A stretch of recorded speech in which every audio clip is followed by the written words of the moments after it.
Media हमारी democracy का एक ऐसा स्तंभ जो किसी की बिगाड़ने पे आए तो उसे शैतान बना देता है और बनाने में आए तो भगवान।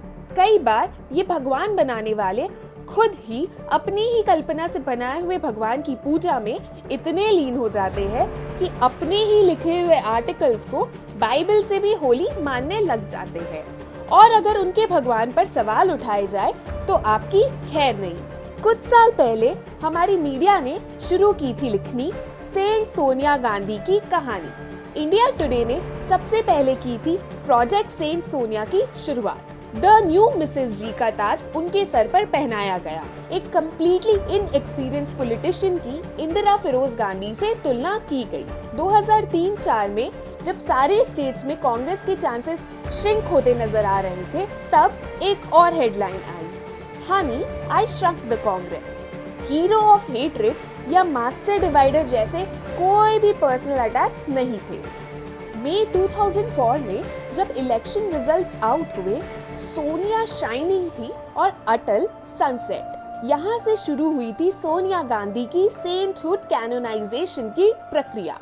मनमोहन सिंह पीएम जरूर थे, लेकिन सेंट सोनिया की ब्लेसिंग से बनाए हुए पीएम, सोनियास पीएम। क्या आप जानते हैं सेंट सोनिया के फॉलोअर्स का नाम भी था सोनियाइट्स।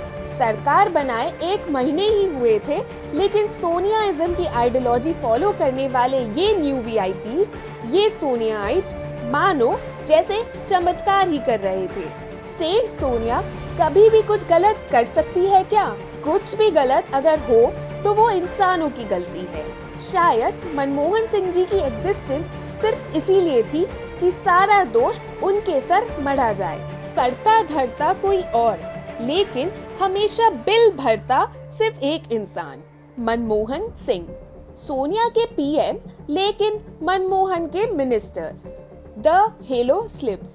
हे सेंट सोनिया, तेरा बलिदान आखिर कैसे भूलेगा हिंदुस्तान। हमें बताया गया कि क्या हुआ अगर महान आत्मा सेंट सोनिया ने गोवा और झारखंड में जनादेश की धज्जियां उड़ाई, बिहार में मैनिपुलेशंस किए। वो अब भी सेंट सोनिया ही है। जिन्होंने पीएम की सीट का त्याग कर दिया, वो सेंट से कम थोड़ी ना है। उनके सर का हेलो हल्का सा खिसक भी गया तो क्या हुआ, लेकिन हमारी सेंट सोनिया का हेलो आखिर सड़क से खिसका तो खिसका कैसे? इसे रीइंस्टॉल किया जाए, मार्टियर स्ट्रोक। और इस तरह पीएम की सीट दूसरे को सौंप कर सेंट सोनिया ने शहीदों में अपना नाम लिखा लिया। अब आई इलेक्शन की बारी। खुद सेंट सोनिया प्रकट हो मनमोहन सिंह को दिशा देते हुए हाथ जोड़कर और उन्हें मार्केट करते हुए दिखाई दी। कांग्रेस फिर सत्ता में आ गई, लेकिन इस बार कांग्रेस की पोल खुलना शुरू हो गई थी। इसका सारा ब्लेम फिर से दे दिया गया मनमोहन सिंह जी को। और अगर कोई सवाल उठाता भी तो बेचारी सेंट सोनिया को घबराया हुआ, डरा हुआ दिखाया जाता। बेचारी सेंट सोनिया को मुलायम और ममता भी सता रहे थे, ऐसा दिखाया गया। इन सालों में कांग्रेस के हाथों से मामला स्लिप होता नजर आ रहा था। कांग्रेस के CWG, 2G और कोल स्कैम्स लोगों के सामने आने लगे, लेकिन आखिर सेंट सोनिया को अकेले गलत कैसे ठहराया जाए? सेंट सोनिया की इमेज कैसे बचाई जाए? सिंपैथी एक ऐसी चीज है जो बहुत काम आती है। बीमार सेंट सोनिया पर डबल डिजिट इन्फ्लेशन या स्कैम्स का दोष कहां तक मढ़ा जा सकता है? 2014 में कांग्रेस को धूल चटा मोदी सरकार ने देश की बागडोर संभाल ली, लेकिन हार का भी बिल किसके सर फटा? ऑब्वियसली मनमोहन सिंह।